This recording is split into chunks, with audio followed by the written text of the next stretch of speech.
Be still and listen. Know that I am. You are Goddess.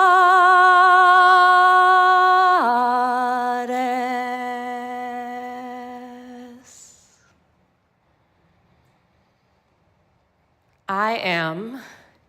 You are Goddess. I sang that song about 26, 27 years ago for the first time. I was maybe 22, 23 years old. And with this song, there began, for me, an inquiry that perhaps had been seeded a few years earlier in my teens by my grandmother on my father's side, my Takuma, my Indian grandmother, who gifted me, when I was visiting India, a statue of the goddess Durga, and imparted to me her power as a fiercely protective mother goddess. Durga was watching over me, she said. My family, my father's family, is from Calcutta, and Calcutta is a place that honors the goddess Durga most spectacularly during a festival called Durga Puja. So the goddess seed was certainly planted. But when I sang that song, Be Still and Listen, Know That I Am, You Are Goddess, it opened up something in me that I never imagined. 23, 22 years old, I didn't understand what the goddess was. I was brought up with no religious foundations. My father is a Hindu from India. My mother is a Jew from New York, Ukrainian Russian Jew. And growing up in Massachusetts, we had Christmas trees sometimes and Easter hunts, and we kind of did Passover, and my mom would buy some matzah. And we spun a few dreidels at Hanukkah, and maybe 2 or 3 times we went to the Hindu temples, and they would smush our faces, and I don't know. It was all a little bit haphazard and random, and neither harmful and not super impactful. So I get to New York City, and I find myself amongst this group of singers, 22, 23 years old, and we called ourselves the Circle of Soul. And the group was created by a woman who was interested in singing earth-honoring songs from around the world. And I was a sort of recovering musical theater major who always imagined herself on Broadway. But I was quickly realizing that wasn't a lifestyle I wanted. So I was floundering and young and kind of terrified about everything. So we explored songs and chants, and we sang African songs and Sanskrit mantras and a lot of Celtic Mother Earth goddess, Mother Earth Gaia songs, yes? So then we took up, though, the music of Shauna Carroll. And Shauna Carroll had written a collection of songs, and she created a sort of performance art piece with these songs that included dance and ritual, and it was called The Goddess Chant. And we performed it with Shauna in New York. Be Still and Listen came from this collection of songs.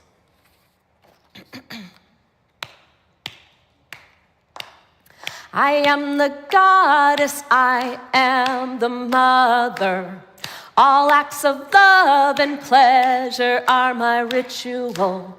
I am the goddess, I am the mother. All acts of love and pleasure are my ritual. Sacred pleasure, pleasure sacred, sacred pleasure, pleasure sacred. So this song has multiple parts and all layers and interweaves on top of each other. I am the goddess, I am the goddess. I am the goddess, I am the goddess.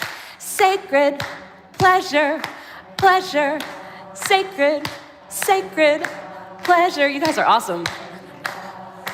My part in this was, keep going, this is awesome.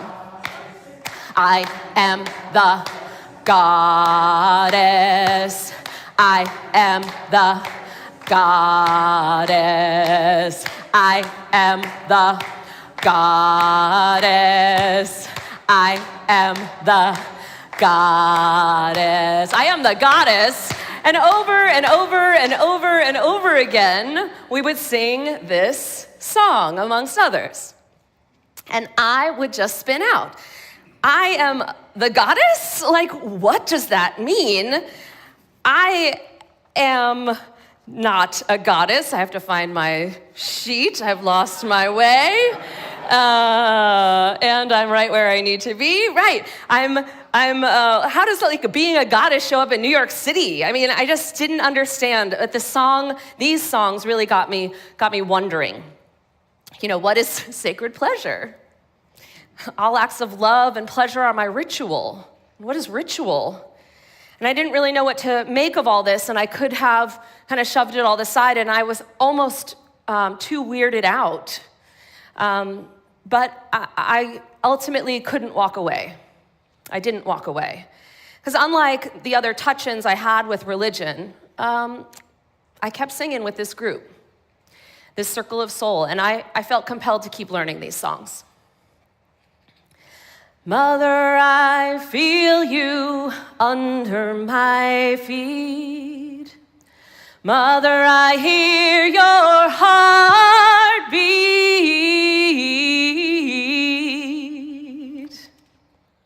Y'all, when I was 22, I would sing this song over and over again, and I would think about my own mother.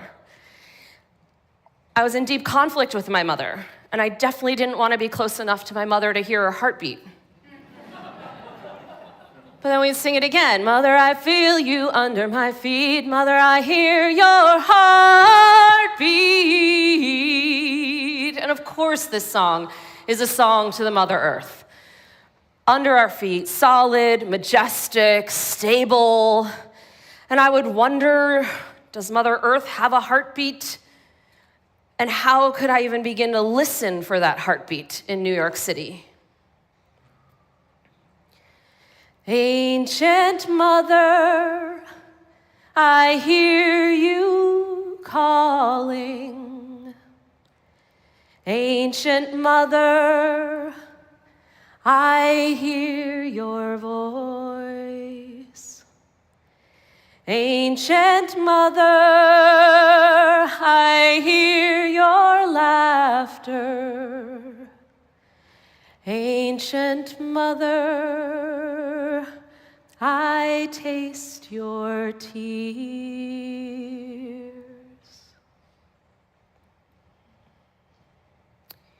Yes, tears. This greater force, ancient mother, a beneficent force there, calling, attentive, laughing, crying with us, crying for us, maybe crying for herself. This one dug in. It spoke to the suffering so easy to see in the world, the earth being harmed, global warming, starving children, the suffering of women, and really injustice everywhere. So Circle of Soul worked with these songs like mantras, and we didn't call them mantras at the time, that's what I call them now. Mantra is a sacred tool for the mind. It's a way of harnessing the mind to an idea or a concept. And if, or really inevitably when, the mind questions or resists or wanders, we have this mantra to anchor us back. I sang these songs over and over again with the group. We'd layer in harmonies, and each song would propel me to question and to wonder and to meditate on an idea or a concept. And ultimately, I kept with these mantras because they rang so true. And I was chasing these truths, and I was questioning them, and I was resisting them, but ultimately I was returning to them. And eventually, and this took a few years, but eventually I feel the absolute embodiment of these truths. Through song, I lived these questions, sticking with the confusion while also savoring the concentrated taste, the sweetness of the truths. I am the goddess, and so are all of you. And we are all held by a divine force. I like to call it the divine feminine. As a person who identifies as a woman, representation matters. Great spirit, God, goddess, all that is. And now, more often than not, I call it source. Connection to source makes me brave and opens me to change. Like the goddesses Inanna and Persephone, who both travel into the underworld and come back out again. I now sing with a threshold choir at the bedside of the dying. I am creating relationship with death. Connection to source inspires me to be independent, like the goddess Artemis, to travel alone, to go to concerts or even just a restaurant all by myself. And maybe more significantly, to not take my husband's name, who I adore. The goddess Kuan Yin and the goddesses Green Tara have taught me the importance of holding loving, compassionate presence for suffering, my own and the suffering of others, the suffering also of enemies or those that I do not love or respect. There are pathways to forgiveness which I never would have accessed on my own. In fact, my mother and I are in a healing space, and I'm really grateful for the goddess for that, and for the iterative wisdom of these mantras, to keep at it, to keep looking to source, to keep looking for the love. So I speak up also and protect fiercely because I am guided by the goddess Durga and Kali. Only a month ago, I was part of a jury selection process. I never imagined that on a Monday morning in February, when I was called to jury duty, that I would be forced by our judicial system with deep insensitivity to face the realities of sexual misconduct. The entire jury pool, 60 of us, were asked if we had ever been directly involved in a sexual misconduct event. The majority of us put up our paddles with our little numbers.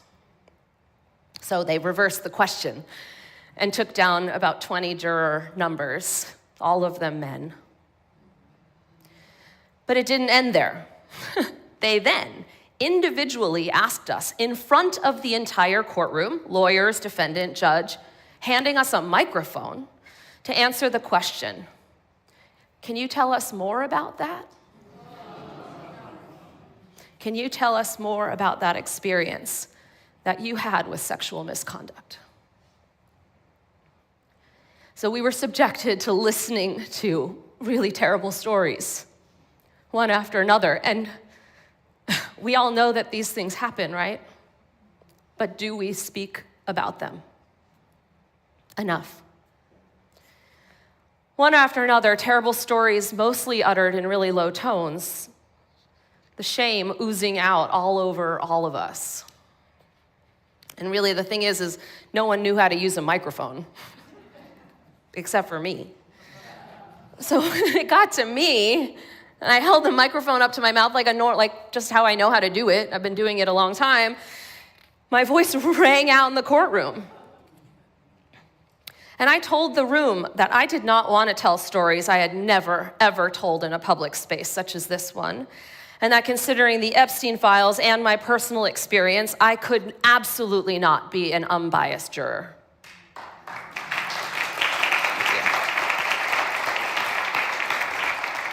The lawyers shut the courtroom down right after I said that for about 20 minutes. They approached the bench and put on the white noise machine. The lady next to me burst into tears. I gave her some tissues. They didn't ask me any more questions. And they questioned her, one more juror, and that was it for the day. We will not be silent, no. We will not be silent, no. We will not be silent, no. We will not be silent. We love our brothers, yes. We love our sisters, yes. We love each other, yes. Even with our difference, we stand for unity, yes. We stand for our country, yes. We stand for unity. We believe in our country. Yes. This is a song that I'm singing now over and over and over again. This year in January, I was transfixed by what was unfolding on the streets of Minneapolis. And so I saw that shortly after Renee Good was assassinated, the singers arrived. Hold on, hold on, my dear ones, here comes the dawn. So I started singing Resistance ATL. Before there was a call to action, I just had to do it. Because I had sung these songs before. I had sung them at the bedside of the dying. I had sung them amongst women weeping about their abortion rights being taken away in 2022. I had sung them when we were so afraid in 2016. I had sung them full of hope in 2024. And I had sung them when I birthed my babies at home 17 and 18 years ago. Song and mantra, over and over and over again, reminding me of my truth. I would like today to close out with you all and invoke the goddess Durga and Kali. The arrangement's a little dark, but it's a dark moment. That's when Kali is called. Kali is not brought forth for just any moment of frustration when even just your car breaking down, which is a problem. We face everyday difficult problems, but Kali, in my understanding, is called at very specific times. So I created this arrangement that we'll do in just a minute in 2016 in anticipation of Trump's, whatever, he won, yes? Okay, so here we are. Here we are now, in this now moment. Yes? Let us take a moment, each one of us. Take a breath in and a breath out. Each one has our own connection to source, or we're discovering what that is. So breathe and feel that, maybe through your spine, through your seat, through your feet.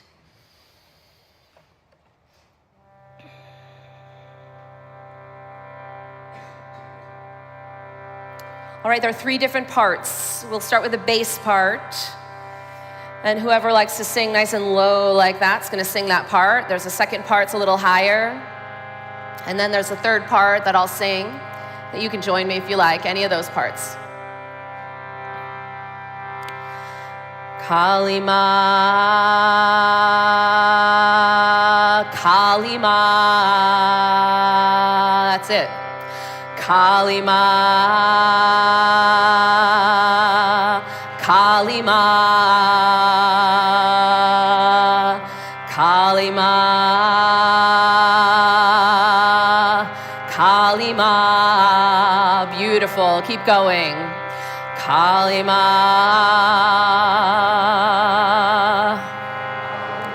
Om Durga Ma.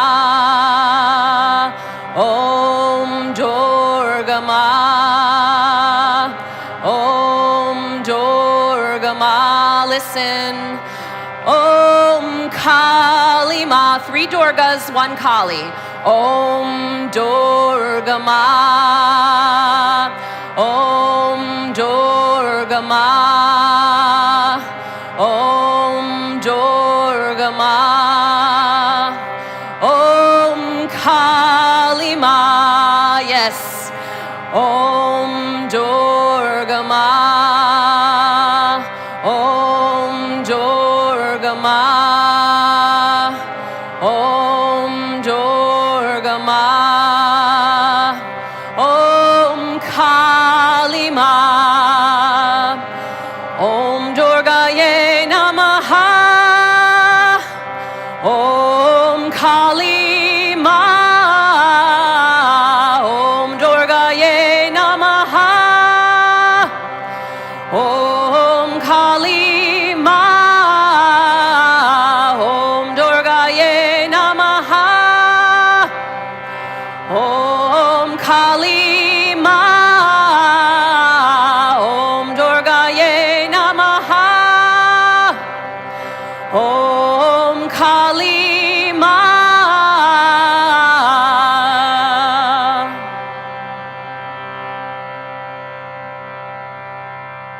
Breathe in. Breathe out.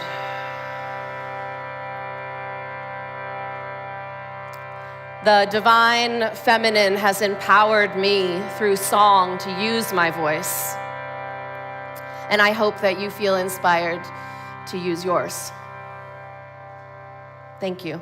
Blessed be.